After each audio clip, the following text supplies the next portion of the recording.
ឆ្លើយបញ្ចប់ដោយទឹកនេត្រា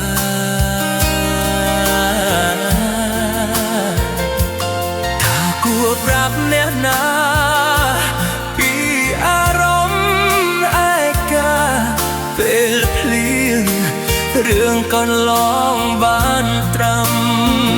ចំក្រងជាចម្រៀងព្រោះបងចូលចិត្តស្ដាប់បទចម្រៀងទៅអូនខំច្រៀងក្រែងបងបានលឺតើមានបទណាឲ្យបងនឹកអូនហើយបងស្រឡាញ់អូនលើកទីពីរគ្រប់ចម្រៀងនៅក្នុងโลกនេះតើមានបទ